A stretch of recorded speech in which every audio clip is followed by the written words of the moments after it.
Welcome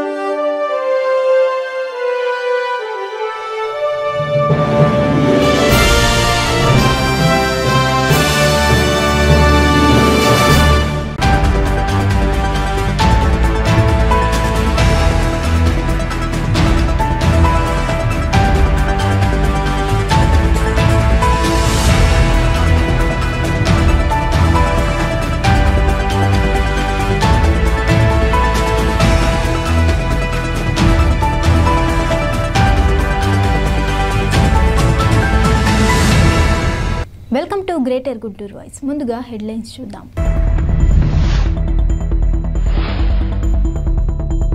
జిల్లా ఉన్నతాధికారులతో మంత్రి ధర్మాన ప్రసాదరావు సమీక్ష. జిల్లా సమస్యలను ముఖ్యమంత్రి దృష్టికి తీసుకెళ్తానని వెల్లడి.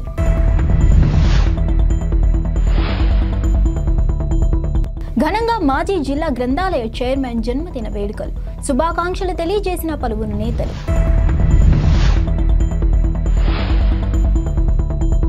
మాజీ మంత్రి వెల్లంపల్లి శ్రీనివాస్ కి సవాల్ విసిరిన ఆర్యవైశ్య నేతలు. ఆర్యవైశ్యులను అన్ని విధాలా ఆదుకోండి, టీడీపీనే వెల్లడించిన ఆర్యవైశ్యులు. రైతు భరోసా కేంద్రాల వల్ల రైతులు ఆనందం వ్యక్తం చేస్తున్నారని రాష్ట్ర రెవెన్యూ శాఖ మంత్రి ధర్మాన ప్రసాదరావు అన్నారు. వ్యవసాయ ఆధారిత జిల్లా కనుక రాబోయే కాలంలో వ్యవసాయంపై తీసుకోవాల్సిన చర్యలపై సమీక్షిస్తామన్నారు. నేడు గుంటూరు జిల్లా కలెక్టరేట్లోని డిఆర్సీ హాల్లో జిల్లా అధికారులతో సమీక్షా సమావేశం నిర్వహించారు. ఈ సందర్భంగా అధికారులకు పలు సూచన సలహాలు అందజేశారు. అనంతరం కార్యక్రమాన్ని ఉద్దేశించి ధర్మాన ప్రసాదరావు మాట్లాడారు. రైతులతో అధికారులు మమేకమై పనిచేయాలని, తాగునీరు అందించడానికి అధికారులు కృషి చేస్తున్నారని తెలిపారు. జిల్లాలో అన్ని సమస్యలను ముఖ్యమంత్రి దృష్టికి తీసుకెళ్తానని హామీ ఇచ్చారు. పరిపాలన భవనాల నిర్మాణం 80% పూర్తి చేశామని ఆయన తెలిపారు. రాష్ట్రంలో జరిగిన అభివృద్ధి గురించి తెలిసి తెలియక కొందరు మాట్లాడుతున్నారని అన్నారు. తమ పరిధిలో ఉన్న పనులన్నీ సక్రమంగా అధికారులు పూర్తి చేయాలని కోరారు. సాగునీటిని తాగునీరుగా పంపిణీ చేయడం వలన నీరు కలుషితం అయ్యే ప్రమాదం ఉందని సమావేశం అభిప్రాయపడ్డారు. క్వాలిటీ వాటర్ను ప్రజలకు అందించేందుకు ఒక మానిటరీ విధానం రూపొందించాలని ఆయన అధికారులకు సూచించారు. ఈ కార్యక్రమంలో జిల్లాలోని వివిధ శాఖల అధికారులు, ఎమ్మెల్యేలు, ఎమ్మెల్సీలతో పాటు ఉన్నతాధికారులు పాల్గొన్నారు.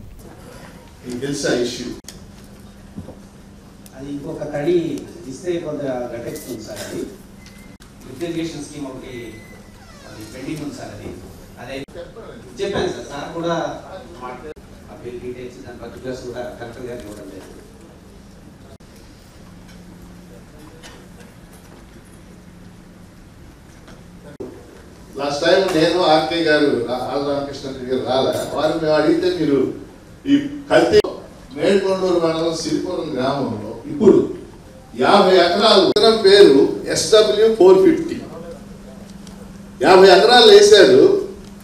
కోత రాలిపోవటం ఇది మీ దృష్టికి వచ్చిందా?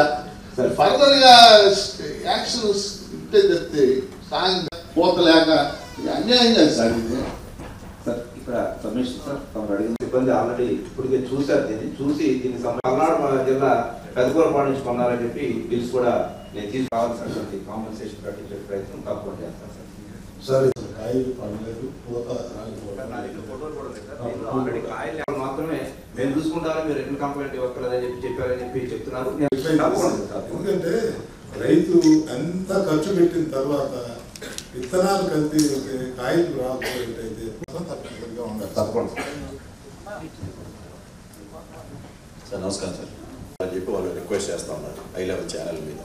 అది ఒకటి తడిస్తే సరిపోతుంది. అది ఒక్కసారి మీరు చూడండి.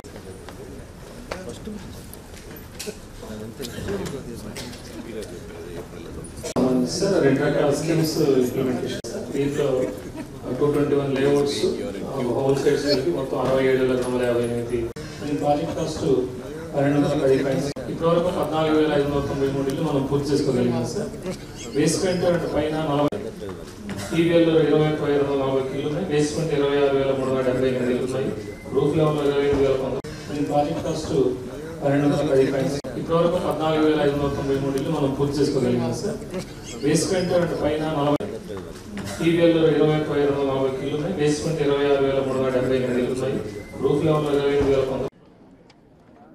సహచరులందరికీ నమస్కారం. అందరికీ కూడా నా నమస్కారం. ఈ సమావేశాన్ని నేడు జరిగినటువంటి సమావేశంలో వ్యవసాయం ప్రధానమైనటువంటి జిల్లా గనక రానున్న కాలంలో వ్యవసాయంలో తీసుకోవాల్సినటువంటి జాగ్రత్తలు, గడిచిన కాలంలో జిల్లా యంత్రాంగం డిపార్ట్మెంట్ తీసుకున్నటువంటి చర్యల మీద చర్చించడం జరిగింది. మీరు చూడండి, బ్రహ్మాండంగా ఈ జిల్లాలో వ్యవసాయం సాగిందని మీకు ఈ సందర్భం మనవి చేస్తున్నాం. దానికి కారణం అధికారులు శ్రద్ధగా చేయడం ఒకటైతే, రెండవది గ్రామ స్థాయిలో రైతు భరోసా కేంద్రాలు రావడం. 47 హాస్పిటల్స్లో సుమారుగా 2500 కేసుల వరకు పూర్తి చేశారు. ఒక్క 200 ఆనాడు ఈ జిల్లాలో గ్రామాన పోయి రిఫరల్ హాస్పిటల్కి పంపించాల్సిన కేసులు ఇవాళ వరకు మానిటర్ చేస్తే ఇంకా 200 మాత్రమే మిగిలి ఉన్నాయి. అసలు ఇంకొక 10-15 రోజుల్లో పూర్తి అయిపోతాయని. ఎంత సక్సెస్ఫుల్గా ఈ ప్రభుత్వం చేయగలిసింది. ఉన్న డిపార్ట్మెంట్లో ఉండేటువంటి డాక్టర్లని, టెక్నీషియన్స్ని, ఇతర సిబ్బందిని, ప్రజాప్రతినిధుల్ని, ప్రజాసేవకుల్ని, వాలంటీర్స్ని ఉపయోగించుకొని చేసినటువంటి ప్రోగ్రాం దేశంలోనే ఇతర రాష్ట్రాలకు ఆదర్శంగా నిలిచిందని మీకు సందర్భంగా మనం చేస్తున్నాం. ఈ జిల్లాలో పనిచేసినటువంటి అందరూ వైద్య ఆరోగ్య సిబ్బంది, దానికి నాయకత్వం వచ్చిన డిస్ట్రిక్ట్ కలెక్టర్, డిస్ట్రిక్ట్ ఆఫీసర్స్కి నా అభినందనలు తెలియజేస్తున్నాను. అట్లాగే త్రాగునీరు మీద ప్రతినిధులందరూ చాలా ఆందోళన వ్యక్తం చేశారు. నీరు అందుతున్నప్పటికీ ఈనాడున్నటువంటి స్టాండర్డ్స్కి తగ్గ క్వాలిటీ వాటర్ని అందించడానికి ముందు నుంచే ఒక వ్యూహం ఉండాలి అన్నటువంటిది ఈనాడు శాసనసభ్యులు కానీ, పాల్గొన్న పార్లమెంట్ సభ్యులు కానీ ఒక అభిప్రాయాన్ని వ్యక్తం చేశారు. మనం దేశమంతా ఈ వ్యవసాయ కాలువలు ప్రాజెక్టుల కింద నిర్మాణం చేసుకున్నప్పుడు డ్రైనేజ్ సిస్టమ్ని సపరేట్గా మనం తీసుకురాలేకపోయినాం. అప్పట్లో చేసిన పనిది.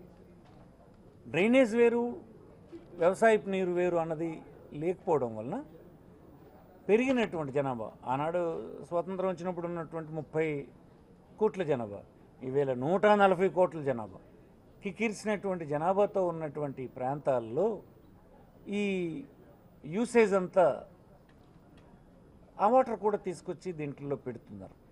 పెట్టడం వల్ల కలుషితమైన ఆహారం, కలుషితమైన నీరు సరఫరా అయిపోతుందన్న ఆవేదన, ఆందోళన సభ్యులందరూ వ్యక్తం చేయడం వల్ల దీనికి సంబంధించి హై లెవెల్లోనే ఒక స్టడీ చేసి లాంగ్ టర్మ్ ప్లాన్ ఒకటి చేసుకుని నిధులు సమకూర్చుకోవడానికి రాష్ట్ర ప్రభుత్వ నాయకుడైనటువంటి ముఖ్యమంత్రి దృష్టికి టీడీపీ సీనియర్ నేత, గుంటూరు జిల్లా మాజీ గ్రంథాలయ చైర్మన్ దాసరి రాజా మాస్టర్ జన్మదిన వేడుకలు ఘనంగా నిర్వహించారు.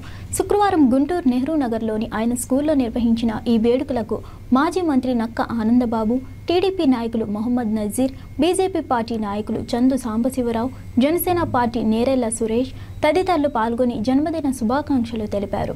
అనంతరం వారు మాట్లాడుతూ తెలుగుదేశం పార్టీని బలోపేతానికి తనదైన శైలిలో ముందుకు తీసుకెళ్లే నాయకులు దాసరి రాజా మాస్టర్ అని కొనియాడారు. మంచి మనసున్న నేతకు మరిన్ని జన్మదిన వేడుకలు జరుపుకోవాలని ఆకాంక్షించారు.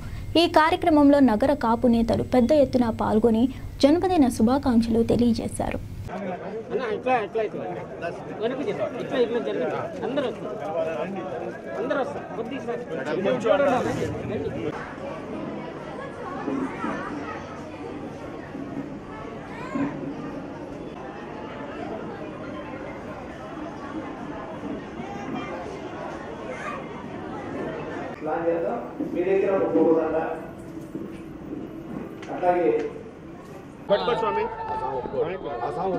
శ్రీ వికాస్ విద్యా సంస్థల చైర్మన్ మిత్రుడు దాసరి రాజా మాస్టారి జన్మదినోత్సవం సందర్భంగా భారత అణుపితామహుడు మాజీ రాష్ట్రపతి అబ్దుల్ కలాం గారి విగ్రహావిష్కరణ శ్రీ వికాస్ విద్యా సంస్థల ఆవరణలో నెలకొల్పుకోవడం చాలా ఆనందంగా ఉంది.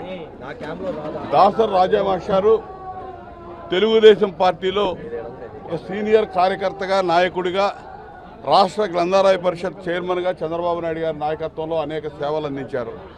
అదేవిధంగా విద్యార్థులకి విద్యా సంస్థలు, వికాస్ విద్యా సంస్థల ద్వారా అనేక మంది విద్యార్థులకి ఒక స్ఫూర్తిగా నిలబడినటువంటి ఇలా అబ్దుల్ కలాం గారి విగ్రహావిష్కరణ చేయడం ద్వారా విద్యార్థుల్ని భవిష్యత్తులో ఒక విజన్తో ముందుకు పోవడానికి, ఒక మార్గం నిర్దేశించడానికి ఈ విగ్రహం ఎంతగానో వినియోగపడుతుందని చెప్పి నేను భావిస్తూ ఉన్నా. ఇలా ఖచ్చితంగా ఈరోజు విద్యార్థులు కానీ, యువత కానీ అబ్దుల్ కలాం గారు లాంటి మహోన్నతమైన వ్యక్తుల్ని ఆదర్శంగా తీసుకోవాల్సిన అవసరం ఉంది. అదేవిధంగా ఈ రాష్ట్రంలో, ఉమ్మడి రాష్ట్రంలో 14 ఏళ్ళు ముఖ్యమంత్రిగా పనిచేసినటువంటి నాయకుడు చంద్రబాబు నాయుడు. ఒక్క నిమిషం. అందరికీ నమస్కారం. తెలుగుదేశం పార్టీ సీనియర్ నాయకులు, రాష్ట్ర గ్రంథాలయ సంస్థ చైర్మన్గా పనిచేసినటువంటి విద్యావేత్త శ్రీ దాసరి రాజా మాస్టర్ గారి జన్మదినాన్ని పురస్కరించుకొని ఆయనకు భగవంతుడు అష్ట ఐశ్వర్యాలు, అష్ట ఆరోగ్యాలు కల్పించాలని, మనస్ఫూర్తిగా రాబోయేటువంటి రోజుల్లో అత్యున్నతమైనటువంటి పదవులు అధిరోహించాలని తప్పకుండా తెలుగుదేశం పార్టీలో గత కొన్ని సంవత్సరాల, దశాబ్దాలుగా సుదీర్ఘ కాలం పాటు పార్టీ పటిష్టత కోసం చంద్రబాబు నాయుడు గారి ఆదేశాలతో ప్రతిరోజు కూడా పార్టీ ఇచ్చినటువంటి ఏ కార్యక్రమం అయినా పూర్తిగా విజయవంతం చేస్తూ తన అమూల్యమైనటువంటి సమయాన్ని పార్టీ కోసం అంకితం చేస్తున్నటువంటి దాసరి రాజా మాస్టర్ గారు ప్రతి ఒక్కరికి కూడా అందుబాటులో ఉంటూ వారికి కావాల్సినటువంటి సహాయం. దాసరి రాజా మాస్టర్ గారి పుట్టినరోజు సందర్భంగా ఈ రోజున శ్రీ వికాస్ విద్యా సంస్థలని నడిపిస్తున్న ఆయన ఆయురారోగ్యాలతో ఆనందంగా మరెన్నో పుట్టినరోజులు జరుపుకోవాలని పుట్టినరోజు శుభాకాంక్షలు తెలియజేస్తా ఉన్నాం. అంతేకాదు పుట్టినరోజు సందర్భంగా భారత మిసైల్ మ్యాన్ అబ్దుల్ కలాం గారి విగ్రహాన్ని కూడా ఆవిష్కరింపజేయటం ఎంతో స్ఫూర్తిదాయకం. విద్యార్థులకే కాదు భారతీయులందరికీ కూడా అబ్దుల్ కలాం ఒక మహోన్నతమైన వ్యక్తి. పేద కుటుంబం నుంచి పైకి వచ్చి భారత రాష్ట్రపతి స్థాయి దాకా వెళ్ళారు. అటువంటి వ్యక్తి యొక్క జీవిత చరిత్రని ఆదర్శంగా తీసుకొని విద్యార్థులు భారతీయులందరూ పైకి రావాలని ప్రత్యేకంగా కోరుకుంటూ, జగన్మోహన్ రెడ్డి గారి పరిపాలనలో అందరూ కూడా విద్యావంతులు మాత్రమే ఇది అర్థం చేసుకొని దుర్మార్గాన్ని పారదోలటానికి అన్ని అవకాశాలు ఉన్నాయి. సరైన దిశగా రాష్ట్ర ప్రజలు ఆలోచించి రాబోయే రోజుల్లో తెలుగుదేశానికి పట్టం కడతారని నేను ప్రత్యేకంగా భావిస్తూ, ఆ దిశగా రాజా మాస్టర్ గారు కృషి చేయాలని, ప్రత్యేకంగా ఆయనకి మరెన్నో పుట్టినరోజులు ఇటువంటివి జరుపుకోవాలని కోరుకుంటూ. సీనియర్ నాయకులు, అలానే గ్రంథాలయ చైర్మన్గా చేసిన రాజా మాస్టర్ గారి జన్మదినం పురస్కరించుకొని ఈరోజు అబ్దుల్ కలాం గారి విగ్రహ ఆవిష్కరణ చేశారు. 10 మందికి స్ఫూర్తిగా ఉండాలని రాజా మాస్టర్ గారు వికాస్ సంస్థల ద్వారా ప్రజల్ని చైతన్యవంతులు చేసి ఒక్కొక్కళ్ళని ఒక అబ్దుల్ కలాంగా చేద్దామని చెప్పి ఆయన కోరికని దేవుడు మన్నించాలని చెప్పి ఇలాంటి పుట్టినరోజులు చాలా జరుపుకోవాలని చెప్పి, అదేవిధంగా రేపు వచ్చే ఎలక్షన్స్లో మంచి పదవి పొందాలని చెప్పి మనస్ఫూర్తిగా కోరుకుంటున్నాను. నెహ్రూ నగర్ 7వ లైన్లో ఉన్న శ్రీ వికాస్ విద్యా సంస్థల ఆవరణలో అబ్దుల్ కలాం గారి విగ్రహ ఆవిష్కరణ కార్యక్రమం నిర్వహించడం జరిగింది. భావి భారత పౌరులకి స్ఫూర్తిదాయకంగా ఉండేటటువంటి ఒక మహోన్నతమైనటువంటి వ్యక్తి అబ్దుల్ కలాం గారు. ఆయన విగ్రహాన్ని స్థాపించడంలో ముఖ్య ఉద్దేశం, ఆయన గతంలో ఈ దేశానికి చేసినటువంటి సేవలు భవిష్యత్ తరాలకు స్ఫూర్తిదాయకంగా ఉన్నటువంటి అంశాన్ని దృష్టిలో పెట్టుకొని విద్యా సంస్థలో రాజకీయాలకు అతీతంగా ఈ రోజున ఈ విగ్రహాన్ని ప్రతిష్ఠింపజేయడం జరిగింది.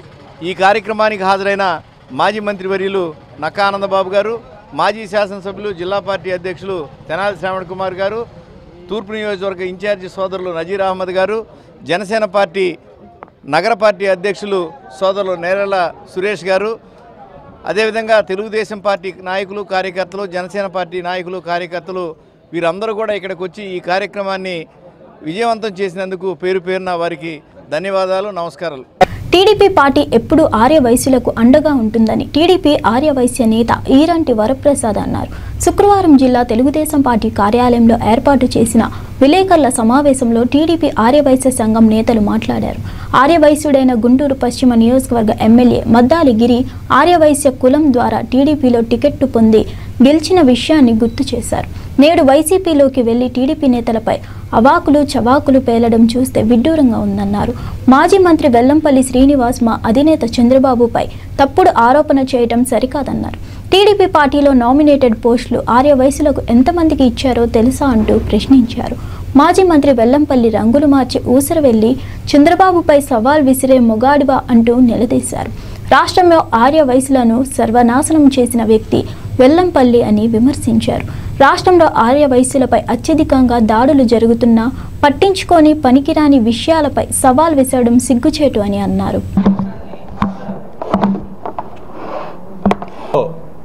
కార్తీక వన సమారాధన అనే కార్యక్రమం పెట్టి రాష్ట్ర వ్యాప్తంగా ఆర్యవైశ్య సోదరులందరినీ ఆహ్వానించాడు. ఆయన ఉద్దేశం ఏంటంటే కాబోయే ఎలక్షన్లో ఆయన సీటు తెచ్చుకొని మళ్ళీ ఎలక్షన్ ఖర్చు కోసం ఫండ్ రైజింగ్ ప్రోగ్రాం అనే కార్యక్రమం కోసం ఆయన కార్యక్రమం ఏర్పాటు చేశాడు. కానీ ఆర్యవైశ్యులందరూ కూడా అది గ్రహించి ఆ కార్యక్రమానికి చాలామంది చాలా దూరంగా ఉన్నారు. ఆ కార్యక్రమం సక్సెస్ కాలేదు. తర్వాత 26వ తేదీన మన రాష్ట్ర వాణిజ్య విభాగం అధ్యక్షుడు డూండి రాకేష్ ఆర్యవైశ్య వైభవం అనే కార్తీక వన సమారాధన కార్యక్రమం ఏర్పాటు చేశాడు. అలాగే రాష్ట్ర వ్యాప్తంగా కూడా ఆర్యవైశ్య సోదరులందరికీ కూడా ఆహ్వానాలు పంపించారు. అందరూ కూడా కార్యక్రమానికి రావడానికి సన్నద్ధులు అవుతుండగా ఈ వెల్లంపల్లి శ్రీనివాస్ ఎక్కడైతే కార్యక్రమం ఏర్పాటు చేశాడో ఆ కార్యక్రమానికి దగ్గరలోనే ఆ స్థలానికి దగ్గరలోనే స్థానిక మాజీ శాసనసభ్యులు బోండా ఉమా గారి సొంత స్థలంలో పున్నమి ఘాట్లో ఈ కార్యక్రమం ఏర్పాటు చేయగా ఆర్యవైశ్యుల్లో ఎక్కడ తను పరుగు పోతుందనే ఉద్దేశంతో వెల్లంపల్లి శ్రీనివాస్ ఆ కార్యక్రమానికి సొంత స్థలంలో పెట్టుకున్నా కూడా అనుమతులు ఇవ్వకుండా పోలీసులను అడ్డం పెట్టి ఏర్పాటు చేయకుండా చేశారు. అట్లాగే కార్యక్రమం జరుగుతుందని మాకున్న సమాచారంతో మేము వెళ్ళగా 200 మంది పోలీసులను పెట్టి కార్యక్రమ స్థలాన్ని దగ్గరికి ఎవరిని రానియకుండా చేసి ఆ కార్యక్రమాన్ని భగ్నం చేశాడు. చేసి తర్వాత ఆయన బహిరంగంగా సవాల్ ఇచ్చాడు వెల్లంపల్లి శ్రీనివాస్. మేము తెలుగుదేశం పార్టీ ఆఫీస్కి వస్తాను, మీ నాయకులు కానీ మీరు కానీ ఎవరైనా సరే రండి, చంద్రబాబు నాయుడు గారైనా బహిరంగ చర్చకు వైసీపీ ప్రభుత్వం ఆర్యవైశ్యులకి అండగా ఉంది, అనేక పదవులు ఇచ్చింది, అనేక సంక్షేమ కార్యక్రమాలు చేపట్టిందని చెప్పి సవాల్ విసిరాడు.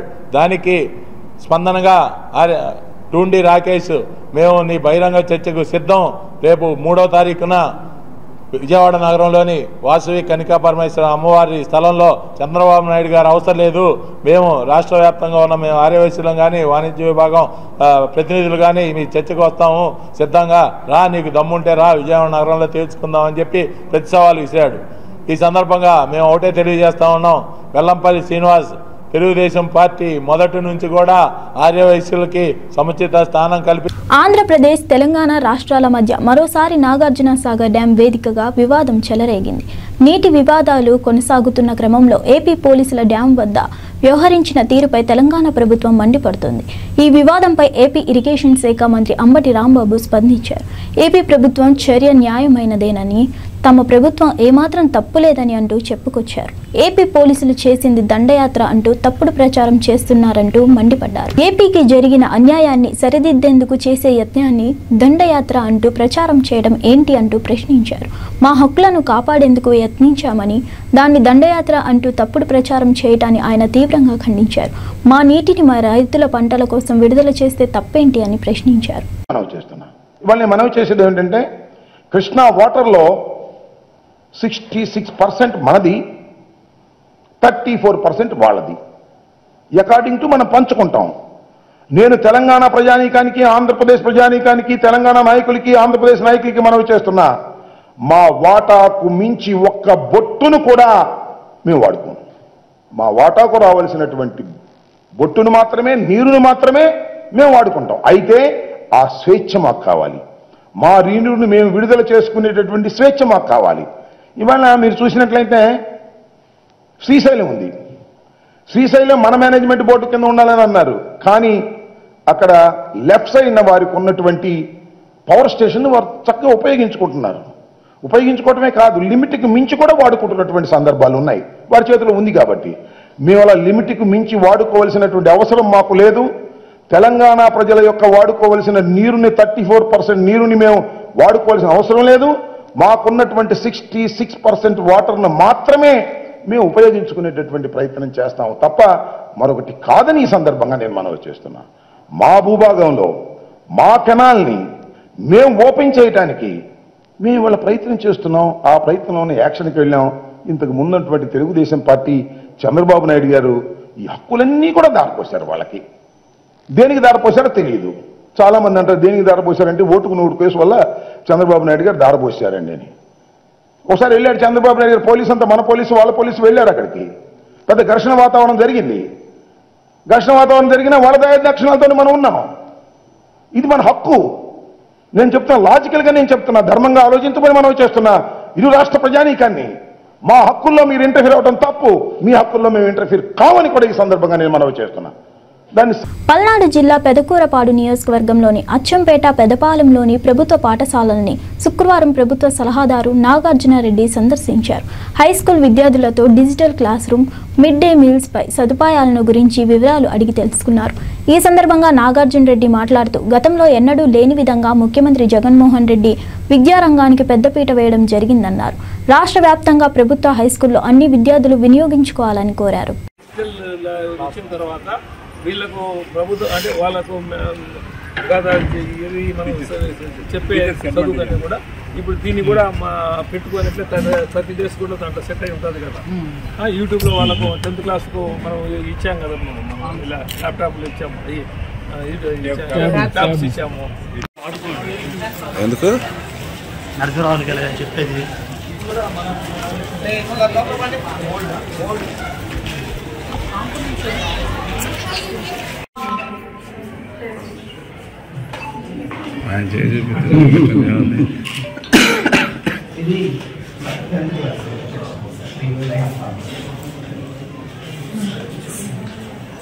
ప్రైమరీ సెక్షన్ కి స్మార్ట్ టీవీలు, హై స్కూల్ సెక్షన్ కి 16 సరిపోతుంది.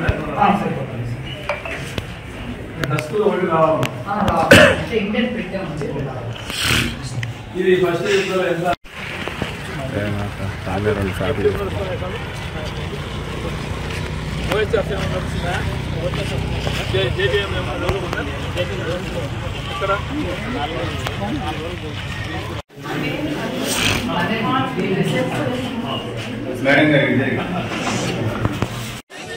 ఇప్పుడు ఫస్ట్ ఫేజ్ సెకండ్ ఫేజ్ అనేది 2 ఫేజ్లు జరుగుతూ ఉన్నాయి. 3వ ఫేజ్ కూడా మళ్ళీ రావడం కూడా జరిగింది.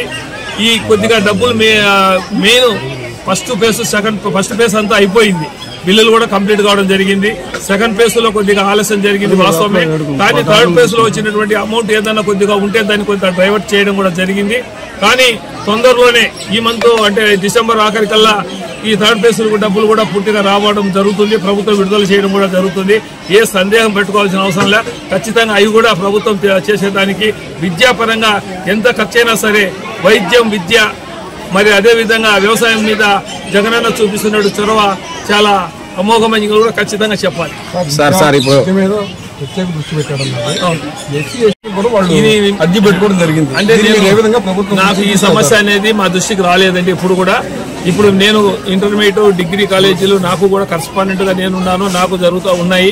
ఎక్కడ కూడా చెప్పిన టయానికి ఒక జాబ్ క్యాలెండర్ పెట్టేసి ఏ పథకం ఎప్పుడు ఏ నెలలో ఏ డేట్లో ఇవ్వాలని చెప్పేసి అని ప్రభుత్వం సిద్ధంగా ఇస్తూ ఉంది. మీరు చెప్పింది అది నిజమైతే నేను కూడా ప్రభుత్వ సీఎం గారి దృష్టికి తీసుకెళ్తాను. ఖచ్చితంగా అది తొందరలోనే ఆ సమస్య కూడా పరిష్కరించేదానికి కూడా నేను కృషి చేస్తానని కూడా చెప్తాను. సార్ ఇప్పుడు డాక్రా సంఘాల ద్వారా ఇప్పుడు ఏపీఎంలు కానీ వీళ్ళు కానీ మోటార్లు గతంలో మోటార్లు ఇచ్చారు సార్. వాటిలో కూడా అవతవకలు జరిగినాయి. ఈ డ్వాక్రా సంఘాల్లో కూడా ఏపీఎంలు వీళ్ళ దగ్గర అక్రమ వసూలుకు పాల్పడుతుంది సార్. ఇప్పుడు ఏపీఎంలు ఏదన్నా ఒకవేళ మీరు మీ దృష్టికి వస్తే, అది నా దృష్టికి ఒకవేళ మీరు తీసుకొస్తే మాత్రం కంపల్సరీగా నేను కూడా దాని మీద కఠినంగా చర్య తీసుకుంటాం. ఎందుకంటే మా జగనన్న వచ్చిన తర్వాత.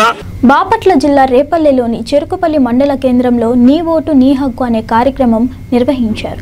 స్థానిక MRO D Venkateswarlu, MEO Lazar, DLPO Shankarrao మరియు విద్యార్థులు కలిసి రోడ్లపై ప్రజలకు ర్యాలీగా తిరిగి అవగాహన కల్పించారు. ఈ సందర్భంగా ఎంఆర్ఓ మాట్లాడుతూ 18 సంవత్సరాలు నిండిన ప్రతి ఒక్కరూ ఓటు హక్కును పొందాలనే ఉద్దేశంతో అవగాహన ర్యాలీ కార్యక్రమం నిర్వహించినట్లు వెల్లడించారు.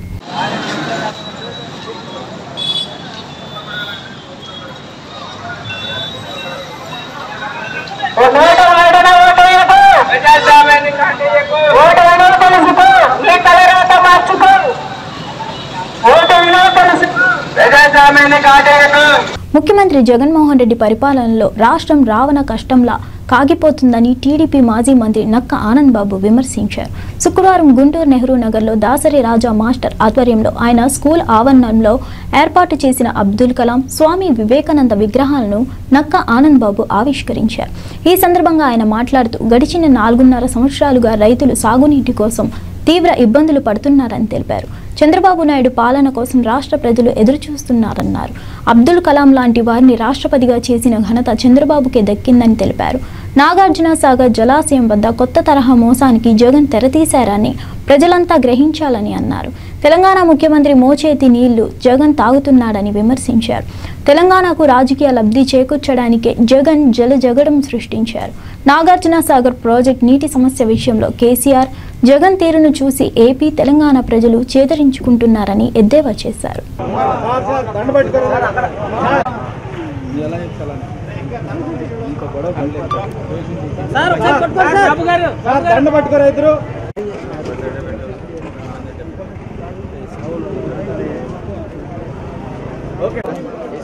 వాళ్ళకేం తెలుసు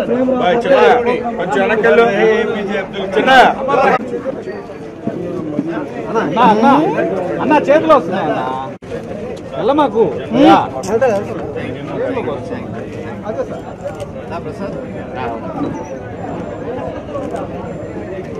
ఓకే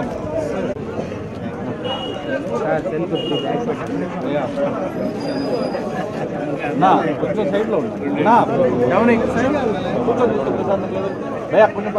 ఇస్తారండు. ఇది ఒక పెద్ద హై లెవెల్ డ్రామాకి తెరదీశాడు జగన్మోహన్ రెడ్డి.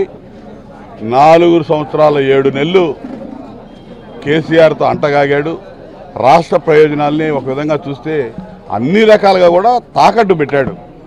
తనకున్నటువంటి తన ఆస్తులు హైదరాబాద్ కానీ హైదరాబాద్ చుట్టుపక్కల ఉన్నటువంటి ఆస్తుల్ని పరిరక్షించుకోవడానికి కానీ, లేకపోతే ఎన్నికల్లో వాళ్ళు చేసినటువంటి సహాయ సహకారాలు అందించినటువంటి సహకారాల కృతజ్ఞత కానీ ఏదైనా కానీ వాళ్ళకి పూర్తిగా సహకరించి వాళ్ళ మోచేతి కింద నీళ్లు తాగుతున్నటువంటి నాయకుడిలాగా వ్యవహరించాడు జగన్మోహన్ రెడ్డి. ఎన్నిక ఇంకో గంటలో మొదలవుతుండగా పెద్ద డ్రామాకి తెరదీసి ఏదో వాళ్ళతో ఫైట్ చేస్తున్నట్టు, వాళ్ళు ఎంతో ఫైటింగ్కి వస్తున్నట్టుగా ప్రజలకు చూపించాలని చెప్పి ఏదో ప్రయత్నం చేశాడు. దీన్ని ప్రజలందరూ కూడా నవ్వుకుంటా ఉన్నారు చూసి. ఒక హాస్యాస్పదంగా తయారైంది. దీని మీద భవిష్యత్తులో ఇది పరిణామాలు ఎలా ఉంటాయి అనేది భవిష్యత్తులో ఖచ్చితంగా కనపడతాయి అనేది నేను భావిస్తాను.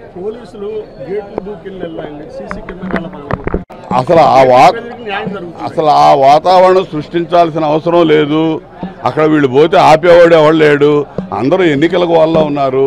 ఎందుకు చేశాడు, ఎందుకు చేయించుకున్నాడో జగన్మోహన్ రెడ్డిని అడగాలి. దీనికి ఇంకా అసలు వేరే ఎవ్వడో కూడా కారణం కాదు. జగన్మోహన్ రెడ్డి కుటిల రాజకీయ ప్రయత్నాల్లో ఇది ఒక భాగం, అంతేగాని ఇంకెవరిని అడిగినా కూడా ఎవరు దానికి సమాధానం చెప్పలేరు. తెలంగాణ ఎన్నికల రెఫరెండం ఎలా ఉండదు?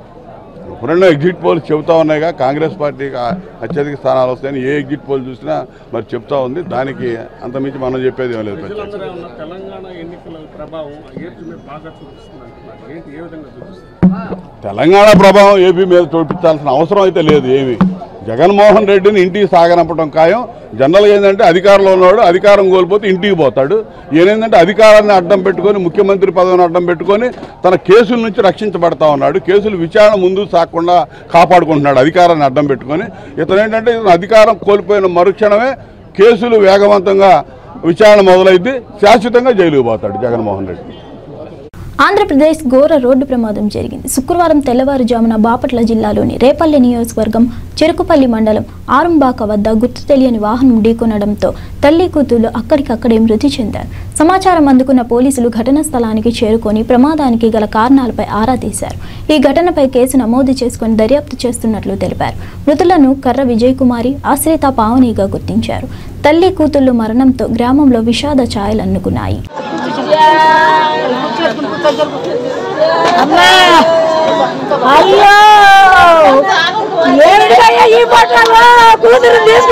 తెలంగాణ అసెంబ్లీ ఎన్నికల వేళ నాగార్జునసాగర్ డ్యాం వివాదం మరోసారి తెరపైకొచ్చిన విషయం తెలిసిందే.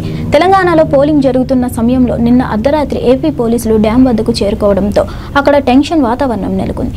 ఏపీ పోలీసులు సాగర్ రైట్ కెనాల్కు నీటి విడుదల కోసం రావటం, డ్యాం 13వ నెంబర్ గేటు వరకు చేరుకోవటం, ప్రాజెక్టు వద్ద ఉన్న ఎస్పీఎఫ్ పోలీసులపై దాడి చేయడం, సీసీ కెమెరాలు ధ్వంసం చేయడం వంటి ఘటనలతో అక్కడ టెన్షన్ వాతావరణం నెలకొంది.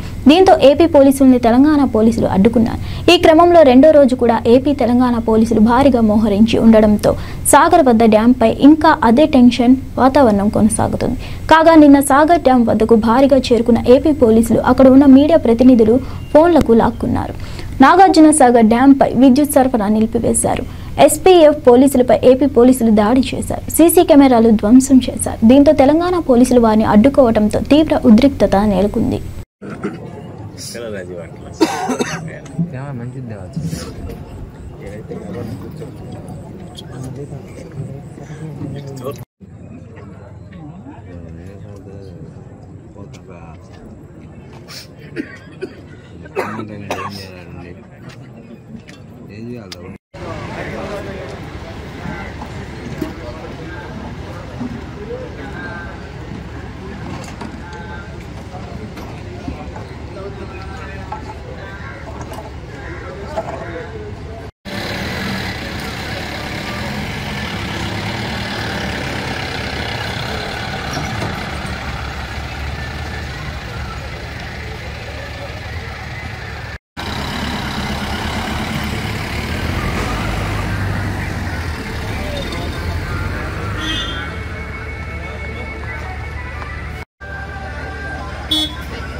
ఇవన్నీ బులెటిన్ విశేషాలు.